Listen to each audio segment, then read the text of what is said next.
때가 매일 기쁘게. 샬롬. 사랑하는 영락교회 성도 여러분, 지난밤도 주님이 주시는 편안함 속에 쉼과 회복이 있으셨나요? 오늘은 2022년 5월 26일 목요일 아침입니다.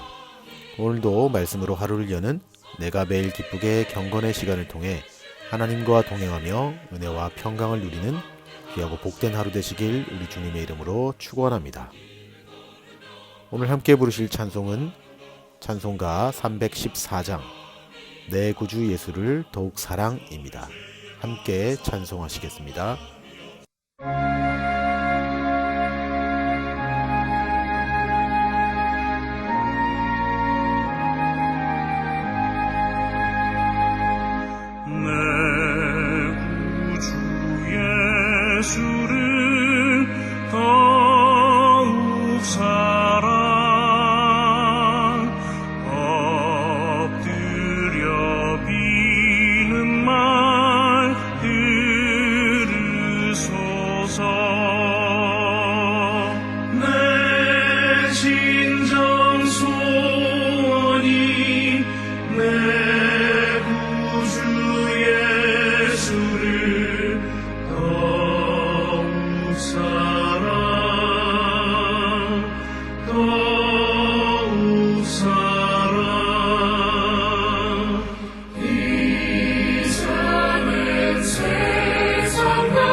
하나님 아버지, 간밤에도 우리에게 베푸신 평안함과 건강으로 지켜주신 은혜를 감사드립니다.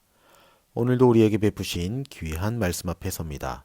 말씀을 묵상할 때 진리의 말씀을 깨닫는 은혜를 주시고 허락하신 말씀을 통해 하나님의 마음을 깊이 깨닫게 하시며 말씀 앞에 겸손히 순종하는 하루가 되도록 인도하여 주시옵소서.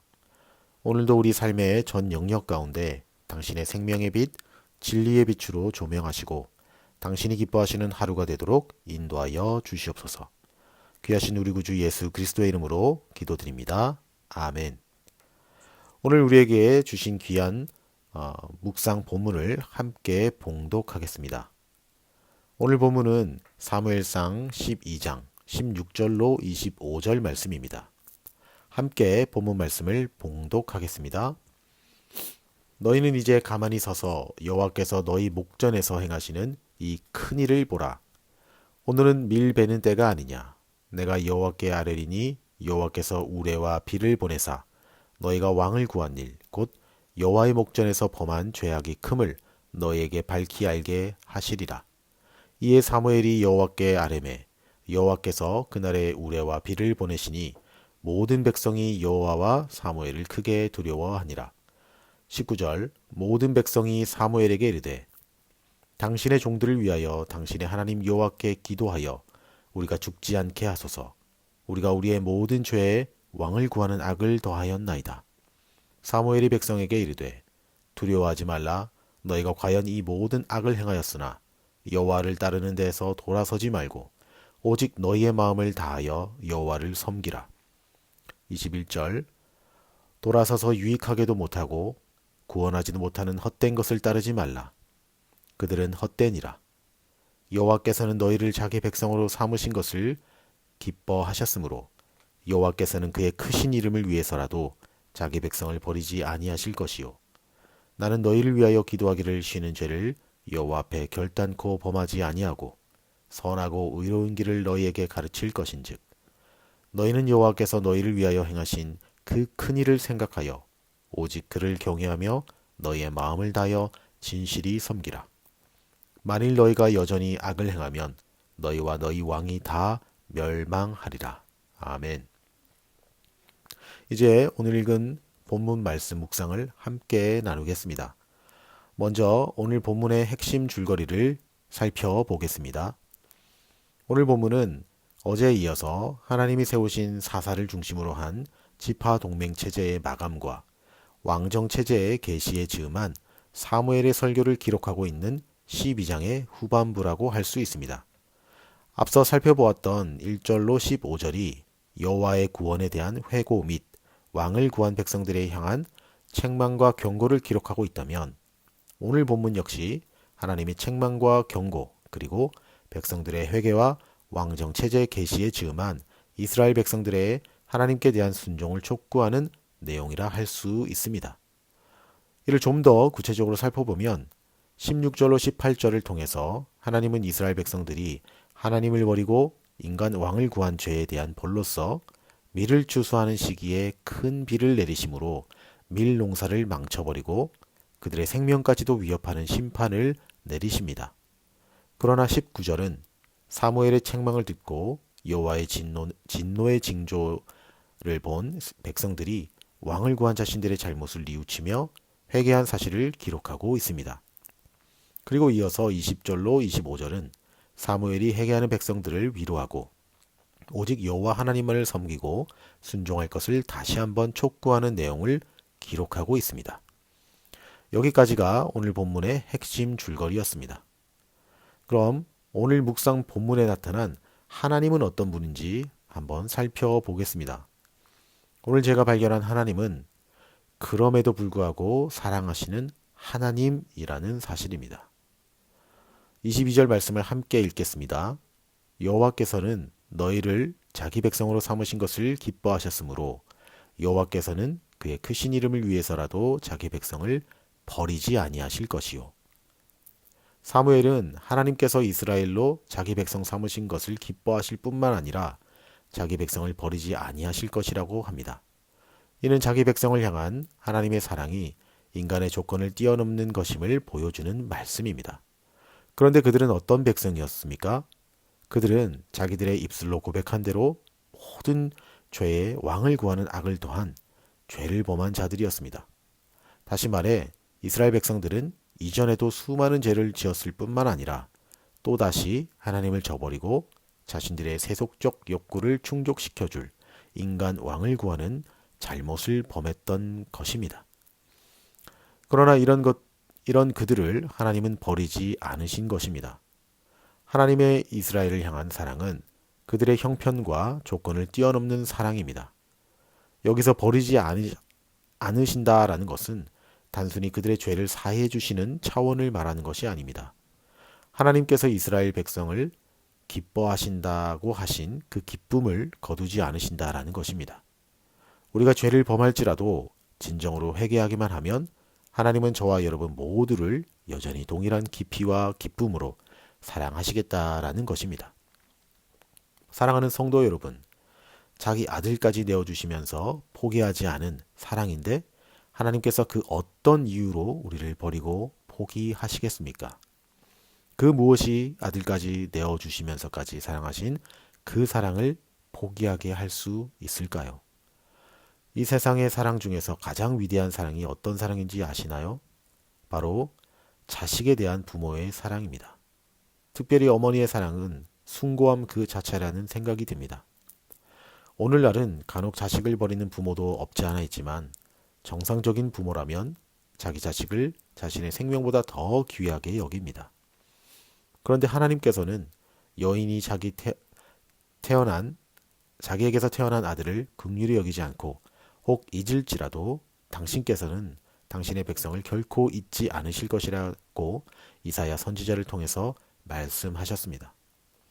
그러므로 어떠한 죄를 지었든 간에 이러한 하나님의 사랑을 아시고 하나님께 돌아와 그분의 사랑에 보답하고 감사하며 살아갈 수 있는 우리 모두가 되시기를 주 예수 그리스도의 이름으로 축원합니다. 자, 이제 오늘 묵상 본문이 저와 여러분에게 주시는 교훈과 메시지를 살펴보겠습니다.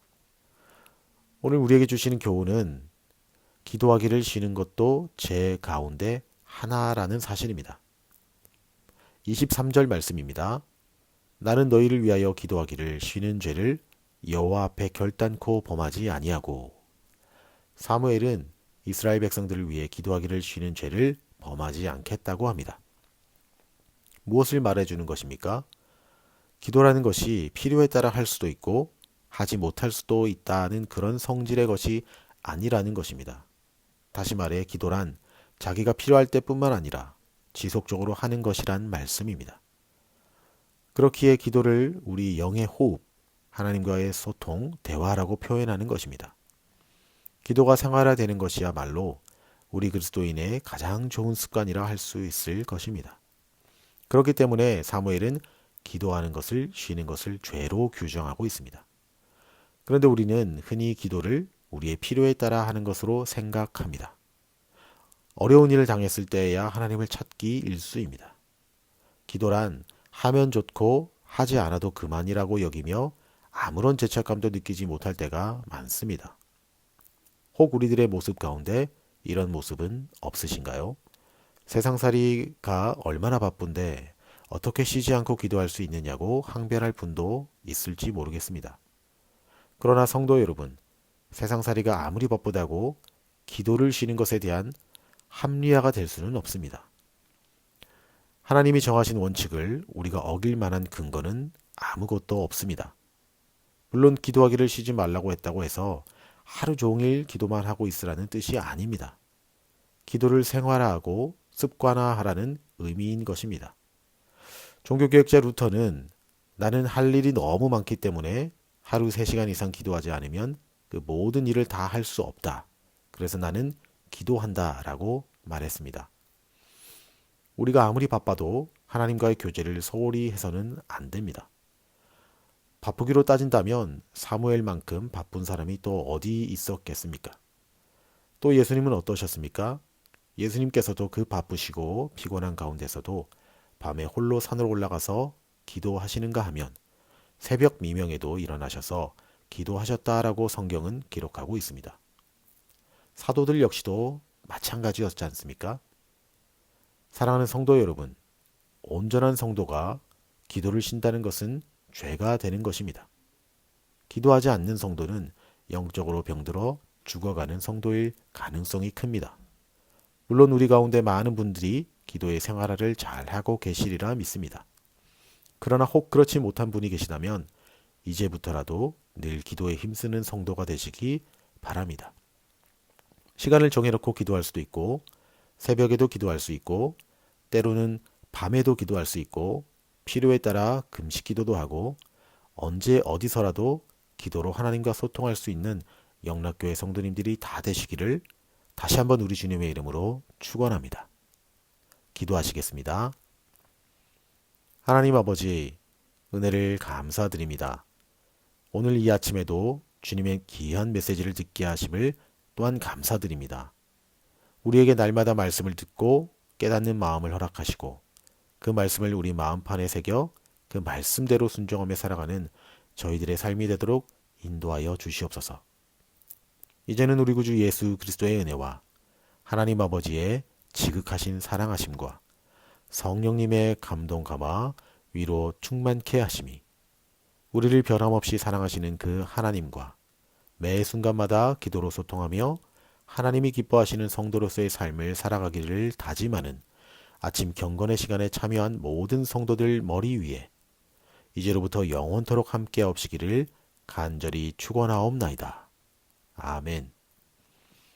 오늘도 몇 가지 기도 제목을 함께 나누고 간절한 마음으로 기도하기 원합니다. 첫째로 오늘 말씀 묵상을 기억하시면서 기도합시다. 특별히 기도가 생활화되게 해주시고 기도의 깊이가 깊어지고 기도의 넓이가 넓혀질 수 있게 해달라고 기도합시다. 둘째로 영락교회 공동체를 위해 기도합시다. 먼저는 육신이 연약한 성도님들을 위해 기도하시고 또 안식월로 한국에서 출타 중이신 우리 목사님과 사모님을 위해 그리고 세계 평화와 안전을 위해 또한 선교지와 선교사님들을 위해서도 기도하시겠습니다. 셋째로 나와 가족들을 위해 기도합시다. 특별히 이 시대 가운데 하나님을 경외하는 가족 되게 해달라고 기도하시고 그래서 믿음으로 매일의 삶을 잘 달려가는 가족 구성원 모두가 되게 해달라고 우리 모두 이런 기도의 제목을 가지고 찬양이 연주되는 동안 간절함과 믿음으로 함께 기도 드리겠습니다.